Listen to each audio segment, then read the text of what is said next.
Évangile de Jésus-Christ selon saint Marc.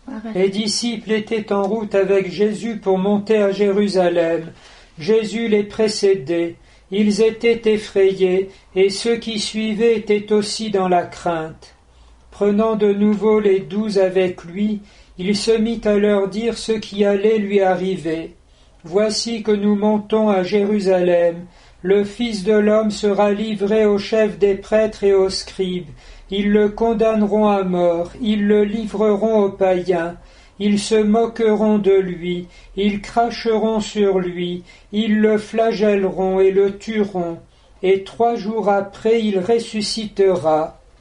Jacques et Jean, les fils de Zébédée, s'approchent de Jésus et lui disent « Maître, nous voudrions que tu exauces notre demande. » Il leur dit « Que voudriez-vous que je fasse pour vous ?» Ils lui répondirent « Accorde-nous de siéger l'un à ta droite et l'autre à ta gauche dans ta gloire. » Jésus leur dit « Vous ne savez pas ce que vous demandez. Pouvez-vous boire à la coupe que je vais boire, recevoir le baptême dans lequel je vais être plongé ?» Ils lui disaient « Nous le pouvons. » Il répond « La coupe que je vais boire, vous y boirez, et le baptême dans lequel je vais être plongé, vous le recevrez.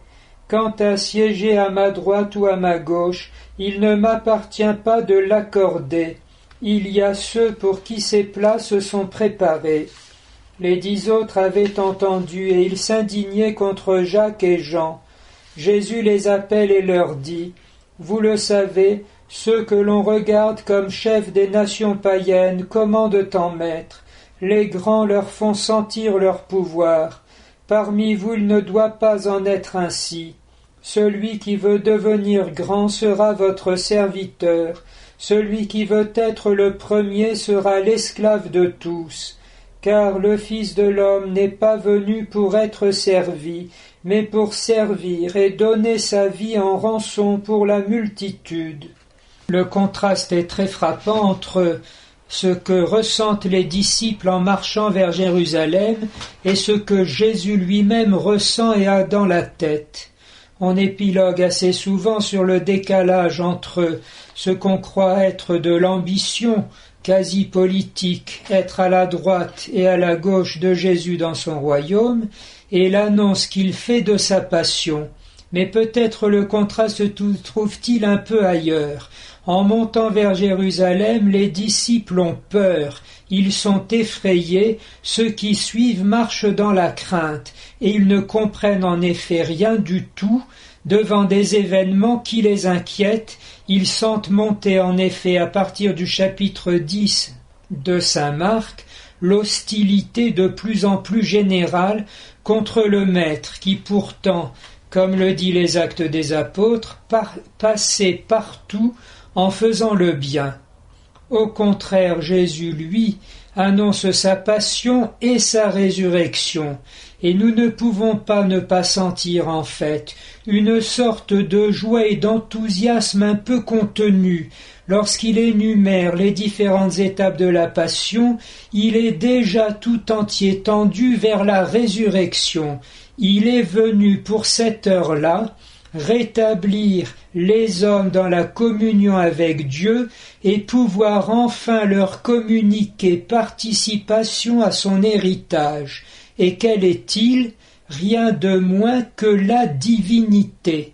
Comme le dit saint Paul quelque part, héritier de la divinité, cohéritier avec le Christ.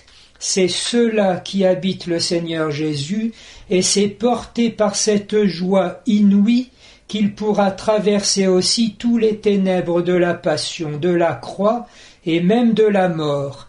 Dieu est fidèle et tout-puissant, il l'a ressuscité d'entre les morts, dans l'effusion même de l'Esprit Saint, en qui il est engendré de toute éternité, par qui il a été conçu du Saint-Esprit, et poussé par un Esprit éternel aussi, il s'est offert lui-même, méritant ainsi non seulement sa propre résurrection, mais aussi celle de tous ceux qui deviendraient, par le baptême, ses membres dans la Sainte Église.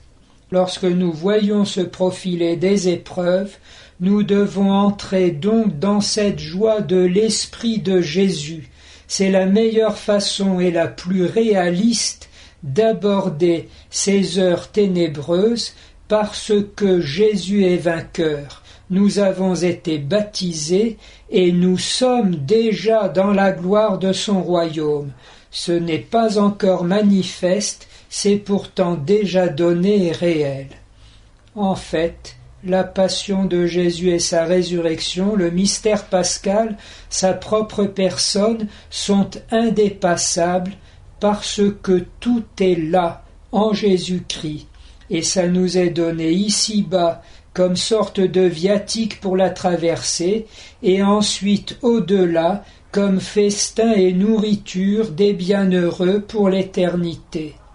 Jésus est indépassable parce que Dieu lui-même se dit en lui, et en se voyant tel qu'il est dans son Verbe, il exulte dans la joie de l'Esprit Saint. C'est bien la vie même de Dieu que nous avons en Jésus-Christ et dont nous vivons déjà.